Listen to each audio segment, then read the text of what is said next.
My son walked into Sunday dinner and said I needed to move into assisted living. His in-laws nodded approvingly. I could see the shame in his eyes, the confusion. He wasn't trying to hurt me, he was being used. So I smiled and said, "Of course." Then I went to war. If you are watching this, kindly subscribe and let me know where you are watching from. And I hope that you're safe wherever you are. My name is Robert Mitchell, and for 30 years, since my wife Sarah died when Marcus was just 2, I've worked myself to the bone building Mitchell & Son construction, double shifts, missed holidays, a life measured in concrete poured and promises kept. Every sacrifice was for one person, my son. Marcus was a good boy, a great son actually. He'd call me 3 times a week just to check in. He'd show up at job sites with coffee, asking questions about the business, genuinely interested in what I did. When he married Vanessa 3 years ago, I couldn't have been happier for him. Then he met her parents. Sunday dinners at Marcus's house had become routine, but in the past 6 months, something changed. Gerald and Patricia started joining us every week. At first, I thought they were just being friendly. Then I noticed how they'd pull Marcus aside for private conversations, how Vanessa would text constantly during dinner, clearly coordinating with her mother, how Marcus started looking uncomfortable around me. This particular Sunday, Marcus barely touched his roast beef. He kept glancing at Gerald, who gave him small nods of encouragement. "Dad," Marcus said finally, his voice strained, "we need to talk about your living situation." I looked up from my plate. Gerald leaned forward like a coach ready to step in if his player fumbled. "Vanessa's parents think," Marcus paused, correcting himself at Gerald's sharp look. "We think it's time you considered Sunset Gardens, the assisted living facility on Oak Street." The roast beef turned to sawdust in my mouth. "We've researched it thoroughly," Patricia added, her voice dripping with false concern. "It's really the best option for someone your age. I'm 55 years old. I run a construction company. I'm on job sites every day." "Marcus," I said carefully, "is this what you want?" He wouldn't meet my eyes. "Dad, you're getting older, living alone in that big house. Gerald says," "I'm asking what you think, son," Gerald interrupted smoothly. "Robert, Marcus is just worried about you. We all are. And there's the matter of the house. For estate planning purposes, it would be better if ownership transferred now. Avoid those hefty estate taxes," Patricia added, nodding sagely. I watched my son's face. He looked miserable, torn, but he nodded along with his in-laws. "It makes sense, Dad. Gerald's a financial advisor. He knows about these things." Gerald smiled, the expression of a man who'd already won. "We've prepared the paperwork. Just needs your signature." Vanessa slid a folder across the table. Inside were property transfer documents, financial planning worksheets, and a glossy brochure for Sunset Gardens, $8,000 a month. "The move-in date is flexible," Gerald said, "but we were thinking 30 days. Gives everyone time to adjust." I studied Marcus, my son who used to defend me in every argument, who'd once punched a kid in high school for insulting me. Now he sat there, letting his father-in-law orchestrate my life. "Marcus," I said quietly, "look at me." He did, finally. I saw shame in his eyes, but also resignation. "This is what you want?" I asked. "It's what's best," he said, but the words sounded rehearsed.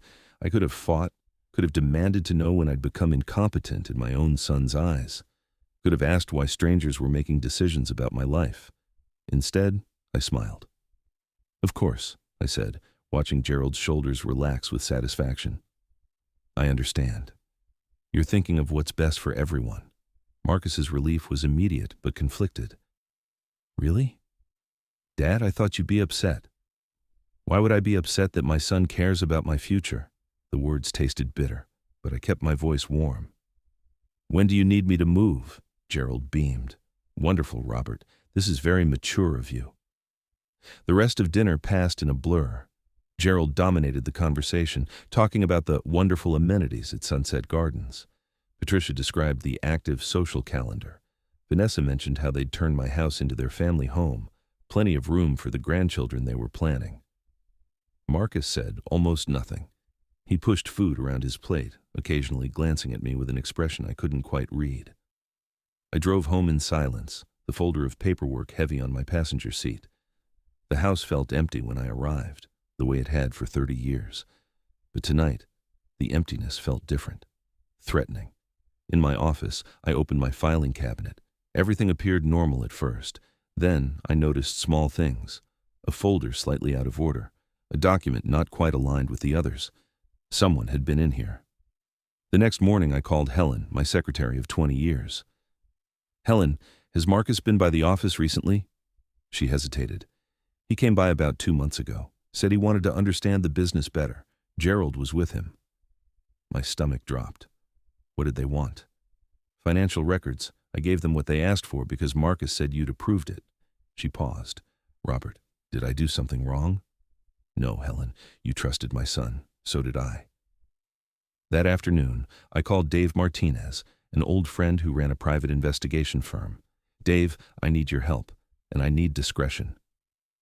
2 weeks later, Dave sat across from me with a folder that explained everything. "Your son's been meeting with Gerald Patterson regularly for 4 months, Dave said, sliding photographs across my desk. Marcus and Gerald at coffee shops, at Gerald's office, long lunches where Gerald did. Most of the talking while Marcus listened intently. "Gerald's drowning in debt," Dave continued. $400,000, bad investments, gambling debts. He's about to lose everything. I stared at the photos of my son, seeing him differently now. "Here's where it gets interesting." Dave pulled out printed emails. "These are from Gerald's account. He's been coaching Marcus, teaching him how to approach you, what to say, how to frame the assisted living suggestion. He showed me an email from 3 months ago. Gerald's words. Your father trusts you completely. Use that. Make him think it's his idea. Once we have control of his assets, your family will be secure. Vanessa and Patricia are counting on you." Another email, 2 months ago. "Don't let sentiment cloud your judgment. Your father had his time. Now it's your turn to provide for your family. We all benefit when you step up." "Does Marcus respond?" I asked. "Not much. Mostly just confirms he'll try." Dave pulled out another document. "But here's the thing, Robert. I don't think your son fully understands what Gerald's planning." He showed me Gerald's private notes, apparently from a password-protected file his investigator had accessed. "Once the old man signs over the house, we can leverage it for loans. Mitchell will never know. Marcus is too trusting to question the details. By the time anyone realizes, the money will be secured and the debt cleared. Gerald's planning to mortgage my house, and more. He's got Marcus convinced this is all standard estate planning. But the paperwork he's prepared, it gives Gerald power of attorney, not Marcus. Your son thinks he's protecting your assets. Gerald's actually stealing them." I sat back processing this. My son wasn't a mastermind. He was a puppet. "There's more," Dave said gently. "I talked to some of Marcus's old friends. They say he's been different since the wedding. Stressed, anxious. Gerald's been telling him that providing for Vanessa means listening to her father's advice, that real men take charge of family finances." He showed me text messages between Marcus and his college roommate. "I don't know, man. Dad seems fine to me, but Gerald says I'm not seeing the signs. Says Dad's too proud to admit he's declining. I just want to do the right thing." My son wasn't evil. He was confused, manipulated, led astray by a con artist who'd married his daughter off like a chess piece. "What do I do?" I asked. "Get a lawyer, document everything, and Robert?" Dave met my eyes. "Your son still has a chance to wake up, but only if you stop this before he signs anything that can't be undone." That night, I called Sharon Chen, the attorney who'd handled my business incorporation. "Sharon, I need to protect my assets, but I also need to protect my son from his own decisions." We met the next day. I brought Dave's entire investigation file. Sharon's expression grew darker as she read.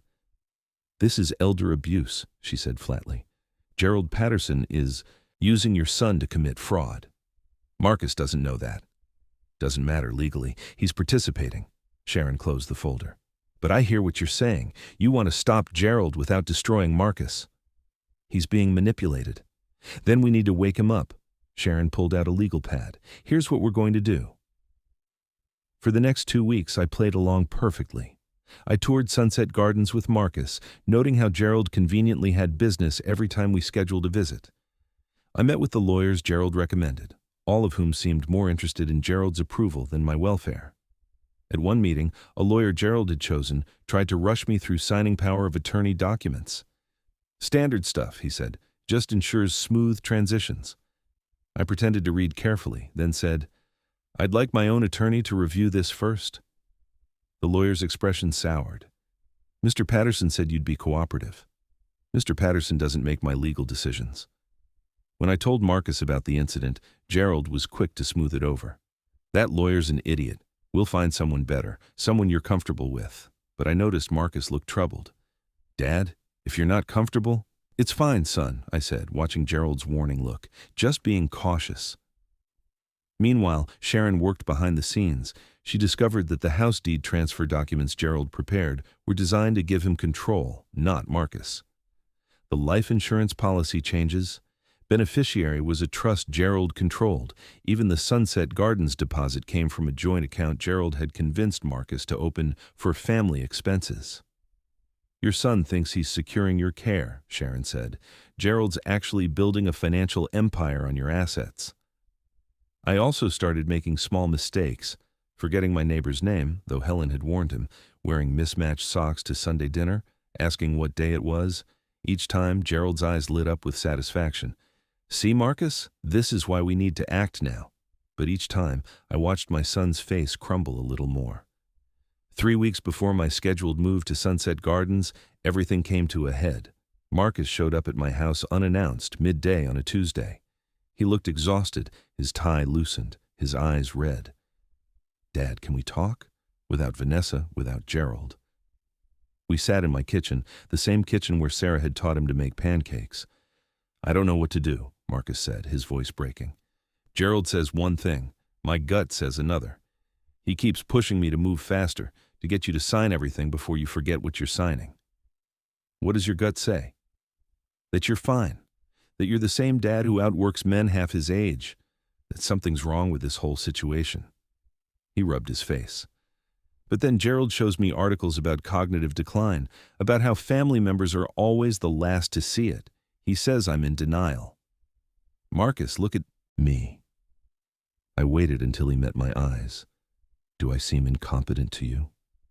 "No," he whispered, "but Gerald says—" "I don't care what Gerald says. I'm asking what you see." He broke down then, tears streaming down his face. "I see my dad, the same man who raised me, who taught me everything I know. I see someone who's being pushed into a home he doesn't need." He looked up at me desperately. "Dad, what do I do? Gerald's family now. Vanessa trusts him completely. He says if I don't do this, I'm failing as a son and a husband." There it was, the manipulation laid bare. "Son, do you know what's actually in those documents Gerald prepared? Estate planning stuff, power of attorney to me, house transfer to protect assets. The power of attorney isn't to you, it's to a trust Gerald controls. The house transfer includes provisions for him to mortgage it. The insurance policy changes. They route through accounts he manages." Marcus's face went pale. "No," he said, "it was standard. He said he was helping me protect the family." "He's helping himself, Marcus, to everything I've built, and he's using you to do it." "I need to see the documents." I pulled out the folder Sharon had prepared, side-by-side comparisons, what Gerald said versus what the documents actually contained, financial analysis showing where the money would flow, Dave's investigation revealing Gerald's debts and desperate situation. Marcus read through everything with shaking hands. Oh God, Dad, what have I done?" "You trusted someone. That's not a crime. I was going to put you in assisted living. I was going to take your house." He looked at me with devastated eyes. "I almost became the worst kind of son. But you didn't. You questioned. You came to me. That's what matters." "Vanessa," he whispered, "she doesn't know. She thinks her father's helping us. She'll be destroyed. She needs to know the truth." Marcus nodded slowly, then pulled out his phone. "I'm calling her now. She deserves to hear this from me." The conversation was short and painful. I could hear Vanessa's confusion turning to disbelief, then anger, not at Marcus, but at the realization of what her father had been planning. "She's calling her mother," Marcus said after hanging up. "This is going to blow up." "Let it," I said. Gerald's been using all of you. Time for that to stop. But I wasn't done yet. I needed Gerald to understand that his scheme was over, that his manipulation had failed. Marcus, I need you to do something, and you're not going to like it. The family meeting was scheduled for the following Monday at Sharon's office. To finalize the transfers, Gerald had been told. He arrived early, briefcase in hand, dressed in an expensive suit I knew he'd bought on credit. Marcus came separately, at my request. He looked sick with anxiety. Patricia arrived with Vanessa, both women tense. Patricia kept trying to whisper to Gerald, but Sharon's assistant separated them politely. Mr. Patterson needs to review some documents first. When we were all assembled in the conference room, Sharon began. Before we proceed with any transfers, there are required disclosures under elder protection laws. She distributed folders to everyone except Gerald, who already had his copy. Vanessa opened hers first. I watched her face as she processed what she was seeing. The real power of attorney documents Gerald had prepared, the mortgage provisions, the insurance beneficiary changes. Daddy, she said slowly, what is this? Patricia grabbed the folder from her daughter's hands. Her face went from confused to pale in seconds. This is a misunderstanding, Gerald blustered. Those are draft documents, not the finals. These are the documents you gave to my colleague last week, Sharon interrupted, notarized and ready to file, signed by you as the trustee. Marcus spoke up, his voice steady despite his trembling hands. You told me the power of attorney was to me. It is, through the trust structure, for tax purposes. The trust you control, Sharon interjected, the trust that allows you to make financial decisions without Marcus's approval or knowledge. She pulled up documents on her laptop screen. Mr. Patterson, are you familiar with financial exploitation of the elderly? It's a felony in this state. Gerald's confident mask cracked. I was helping my family. Robert needs care. Robert needs care from a son who loves him, not a con artist who's drowning in $400,000 of debt. Sharon displayed Dave's investigation on the screen. Gambling debts, failed investments, creditor notices. You saw an opportunity to solve your problems using your son-in-law's inheritance. That's not. Marcus understands. Marcus understands that you lied to him.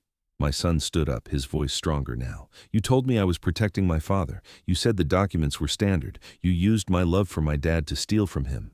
Patricia started crying. Gerald, tell them this is wrong. Tell them you were helping. But Gerald had no answer. The evidence was laid out in front of everyone. Sharon had been thorough. Every debt, every creditor, every lie documented and proven. Vanessa stood abruptly. We're leaving. Vanessa, honey. Patricia reached for her daughter. Don't. Vanessa's voice was ice. You and Daddy used my husband. You almost destroyed his relationship with his father. For what? To pay off gambling debts?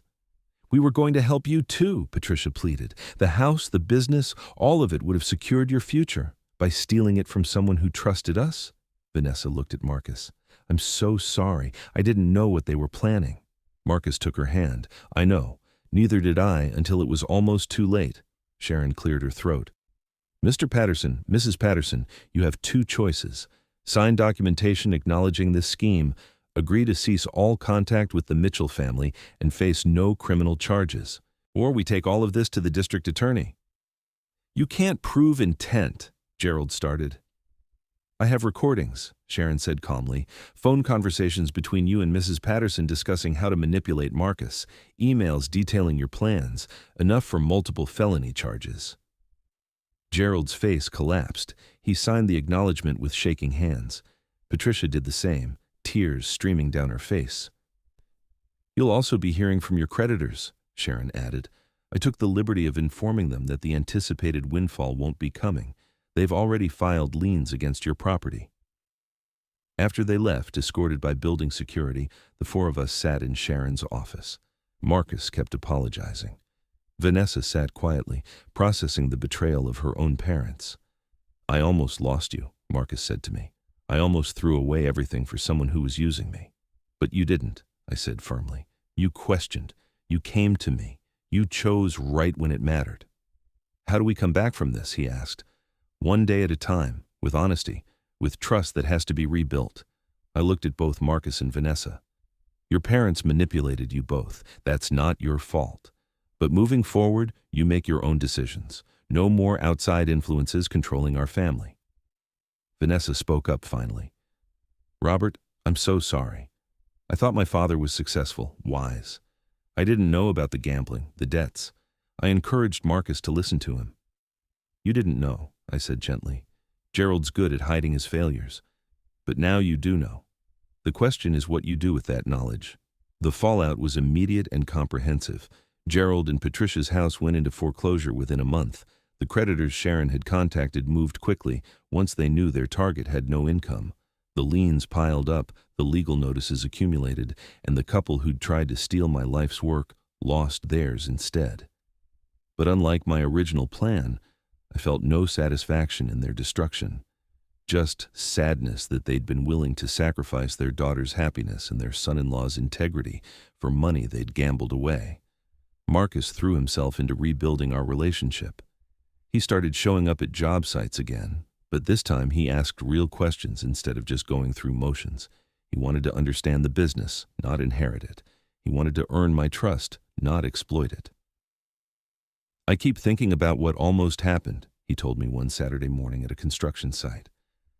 How close I came to putting you in that place, taking your house, signing away your freedom. But you didn't? Only because you gave me a chance to see the truth. If you'd just fought me, if you'd gotten angry and pushed back, Gerald would have used that as proof you were declining. You were smarter than all of us. I handed him a hammer. I wasn't smart. I was scared. Scared I'd lost my son to people who didn't care about him. But I trusted that the boy I raised was still in there somewhere. Marcus wiped his eyes. He was. He is. I'm going to spend the rest of my life proving that to you. The business took on new meaning for both of us. I taught Marcus things I'd never bothered to teach him before, not just how to manage projects, but why I ran the company the way I did. The values Sarah and I had built it on, the relationships that mattered more than profits. Mitchell and Son, he said one day, looking at the sign on our office building. I never really understood what that meant. I thought it was just a name, but it's a partnership. It's trust. It's a promise, I corrected, that what we build matters, that we do right by people, that family means something beyond just blood. Vanessa struggled more than Marcus. She'd cut off her parents completely, but the betrayal hurt her deeply. She'd been raised by people she thought were honorable, only to discover they were con artists, willing to exploit their own family. I keep wondering if I'm like them, she confessed to me during a family dinner at my house, the house I still owned, still lived in. If that capacity for manipulation is in my DNA. You're not your parents, I told her. You're the woman who, when she learned the truth, chose her husband and his family over the people who raised her. That took courage. It took you showing me the truth. It took you being willing to see it. Have you ever watched someone piece their life back together after betrayal? It's not dramatic or cinematic. It's small moments of choice, of deciding every day to do better, to be better. Gerald ended up taking a plea deal for fraud charges unrelated to us.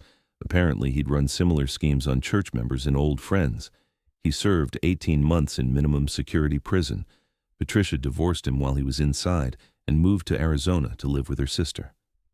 Vanessa sent her mother a Christmas card, but nothing more. Maybe someday, she told Marcus, but not today. I understood that. Forgiveness was a process, not an event. 1 year after the confrontation in Sharon's office, Marcus and Vanessa stood in my kitchen with news. We're pregnant, Vanessa said, her hand on her stomach, due in 6 months. I felt something shift in my chest. This child would be born into a family that had survived manipulation and betrayal, a family that had chosen truth over comfortable lies. Congratulations, I said, pulling them both into a hug. This baby's going to be loved. We want you involved, Marcus said quickly. Not like how Gerald tried to insert himself into everything, but really involved, teaching them about the business, about integrity, about what family really means. I'd be honored. Over the next months, I watched my son transform. He attended every doctor's appointment with Vanessa. He read parenting books. He talked to me about his fears, that he'd mess up, that he'd fail this child the way he'd almost failed me. You won't, I assured him, because you're aware of the possibility. That's what makes the difference. The business thrived under our genuine partnership. Marcus brought new ideas, and I provided experience and wisdom. We landed a major commercial contract, our biggest project ever. At the signing, the client said, "We chose Mitchell & Son because everyone says you're honest. In this industry, that's rare." Marcus looked at me with pride. "That's Dad's reputation. I'm just trying to live up to it." "You're building your own," I told him, "one decision at a time." When Vanessa went into labor, Marcus called me from the hospital at 3 in the morning. "It's time, Dad. We're having a baby." I arrived to find him pacing the waiting room, terrified and excited. "What if I'm not ready?" "No one's ever ready," I said, "but you'll figure it out, just like I did when your mom died and I had a 2-year-old depending on me." 8 hours later, I held my granddaughter for the first time. Sarah Grace Mitchell, named after her grandmother. She had Marcus's nose and Vanessa's eyes and tiny, perfect fingers that wrapped around mine with surprising strength. "She's beautiful," I whispered. Marcus stood next to me, watching his daughter. "I'm going to do better for her, be better. She'll never doubt that she's loved or that family means putting each other first." "I know you will." Vanessa, exhausted but radiant, said, "We were thinking about godparents. Would you, even though you're her grandfather, would you also be her godfather?" "Yes," I said, my voice rough with emotion. "Yes, I would." That night, sitting in the hospital chair with my granddaughter sleeping on my chest, I thought about how close we'd come to losing everything. If Gerald's scheme had worked, I'd be in Sunset Gardens right now, isolated and confused. Marcus would own my house but be controlled by a con artist. This baby would be born into a family built on lies. Instead, she'd grow up knowing her grandfather, learning about the construction business, understanding that doing the right thing mattered more than taking the easy path. Sarah Grace stirred in her sleep, and I hummed the same lullaby I'd sung to Marcus 3 decades ago, the one Sarah had taught me before she died. "Your dad learned a hard lesson," I whispered to the baby, "but he learned it. And now you'll benefit from that wisdom. You'll grow up in a family that knows the difference between manipulation and love, between obligation and genuine care." Marcus appeared in the doorway, watching us. "You're good at this. Second time around, I know what matters now." "Thank you," he said quietly, "for not giving up on me, for seeing through Gerald's manipulation, for giving me a chance to be better. You're my son. That's what fathers do." But I knew it was more than that. I'd made a choice that day in Sharon's office. I could have destroyed Marcus publicly, pressed every possible charge, made sure he paid for his participation in Gerald's scheme. Instead, I'd targeted the real manipulator and given my son a chance to wake up. That choice had saved our family. 5 years passed. Sarah Grace became a bundle of energy and questions. She loved visiting the construction sites, wearing her tiny hard hat, asking why we did things certain ways. Marcus brought her to the office every Saturday, teaching her about the business the same way I'd taught him. Gerald was released from prison and moved to another state. I heard through mutual acquaintances that he was working in sales, barely making rent. Patricia remarried, someone she met through AA meetings. She'd gotten help for her enabling behaviors and gambling. She sent occasional letters to Vanessa, keeping respectful distance but trying to rebuild something, however small. Vanessa responded to some letters, ignored others. "I'm letting her earn her way back," she explained, "just like Marcus earned his way back with you." Marcus had become everything I'd hoped for, not just a good son, but a good man. He ran job sites with integrity, treated workers fairly, made decisions based on values rather than shortcuts. Clients requested him specifically. Employees respected him. One afternoon, sitting in my office reviewing project bids, Marcus said, "I want to buy you out." I looked up, surprised. "What? Not force you out, I mean make you a real partner. Equal split. Mitchell and Mitchell maybe. Or keep it Mitchell and Son, but make it official that I've earned that son title." "You've always earned it?" "No," he said firmly. "I almost threw it away, but you gave me a chance to earn it back. Now I want to make it official. Full partnership, equal say. You've taught me everything. Let me prove I learned it." We restructured the business that spring. The new partnership agreement was a model of clarity and mutual respect. Sharon handled the paperwork, smiling at how different this process was from the last time we'd gathered in her office to discuss business transfers. "This is how family businesses should work," she said. "Trust earned, not exploited." Sarah Grace turned 5 and started kindergarten. She informed everyone that her grandfather and father built things that last. When asked what that meant, she said solemnly, "Buildings, but also family." Kids understand more than we give them credit for. Marcus and Vanessa had a second child, a boy they named after my late father. The family dinners that once included Gerald's manipulation now included finger painting and bedtime stories. The McMansion they'd lived in was sold years ago. Too many bad memories, too much of Gerald's influence in its selection. They lived in a modest but comfortable home with a yard where the kids could play. I never moved to Sunset Gardens. My house remained mine, filled with photographs and memories, and, increasingly, toys scattered across the floor when the grandchildren visited. On Marcus's 40th birthday, we stood together at a job site watching the crew work on a community center we'd donated our time to building. The project was for seniors, ironically, a place where elderly people could gather for activities and support. "Think about it," Marcus said. "If Gerald's plan had worked, you might be in a place like this right now. Except Gerald's version would have cost $8,000 a month and isolated me from everyone I love. This version is free and brings people together." Marcus smiled.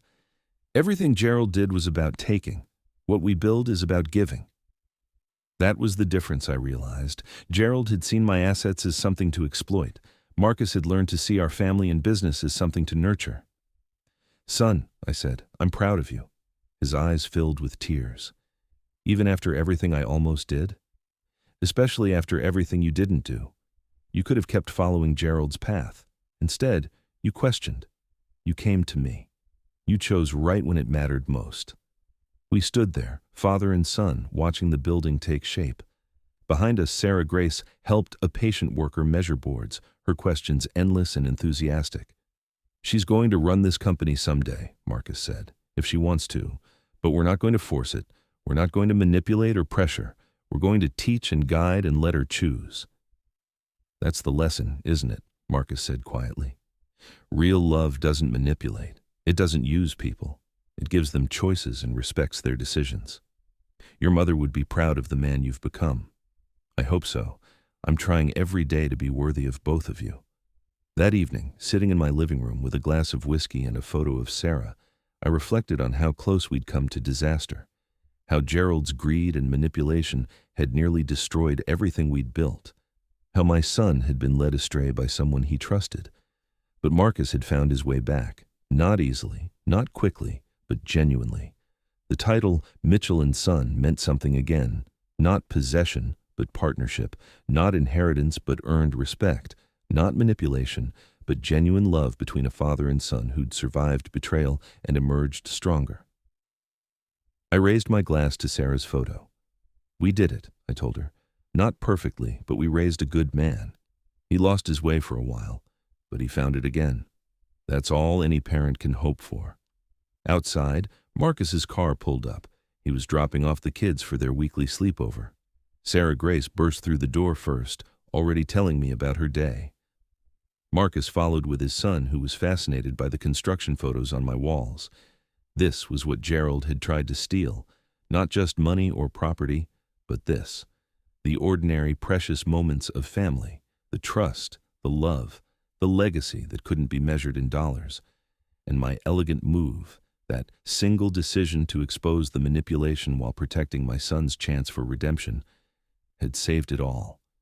Not by destroying Marcus, but by destroying the influence that had corrupted him, by showing him the truth and trusting him to choose right.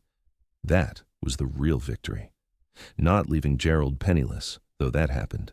Not even keeping my assets, though I did that too. The real victory was this: my son returned to me. My family, whole and honest. My granddaughter, learning what it meant to build things that last, both buildings and family.